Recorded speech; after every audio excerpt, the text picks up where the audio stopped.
Hey guys, it's just about midnight, so it's going to be Tuesday here in a second, and I figured right now would be a good time since I have three Husky KTM 450s that are going to be turning into 490s. I figured it would be a good tech tip to show you a little bit about the 490 kit and I guess the importance of replacing your piston in the bike as well. So, but in order to do that, I'm gonna have to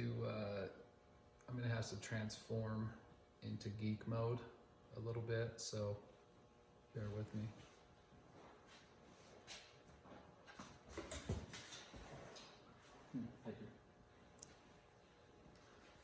All right, so it's time to get serious.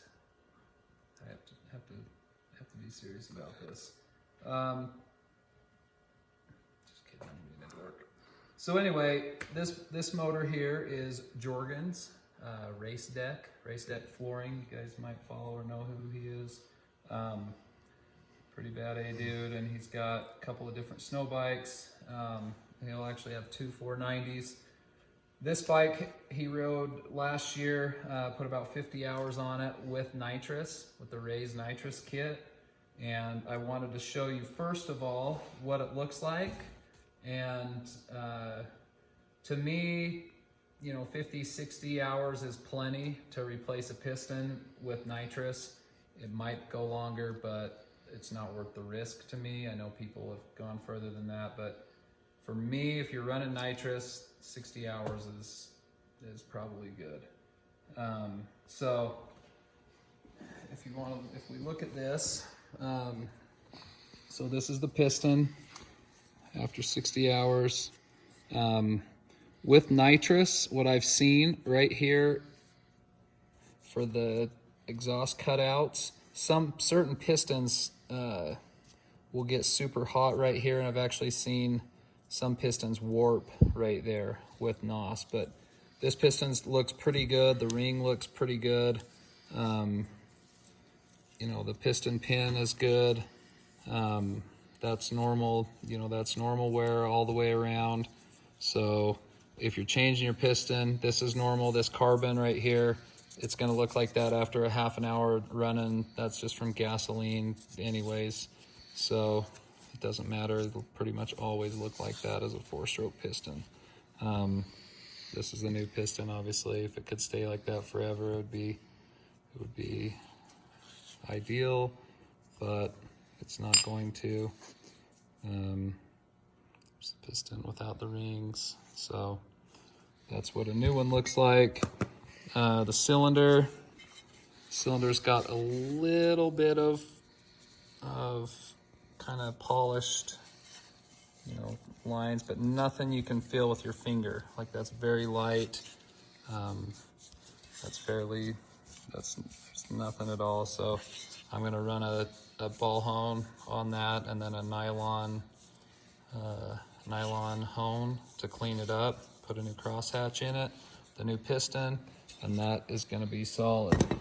So now the other two, these two here, I just wanted to explain or see the difference. If you've heard, Thumper Racing has always done different big bore kits, and some of them you send your cylinder in and then they replate it, put a sleeve in it, and some of them they make their own cylinder, which is what this is. So this is new this year. They've just come out.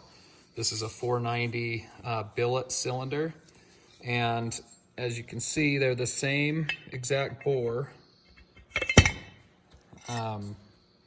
So that's they're both a 490, but if you can see visually, if you look at these, one of the biggest difference of these, obviously you've got more structure, it's bigger around, there's more solid aluminum for rigidity. But the biggest difference, if we can see with the camera, so if you look right in here, so this is your water jacket. Your coolant is passing through here. And when you do a big bore, you're actually cutting into the stock cylinder, so you're making that area smaller. So you're building more heat, more power with a bigger piston, but you have less of a coolant jacket. So the 490 billet, as you can see, has got about twice the area, the volume through there for your coolant passages.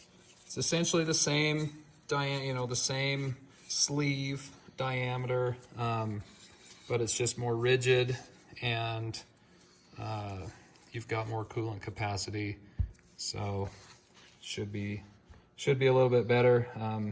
I haven't actually tried this yet. It's going to be going on Jorgen's other bike build, so we're going to put it to the test. But the ones I've ran in the past, a 520 and a couple other kits, have actually been really good. So that is your 490 tech tip of the week. Yeah.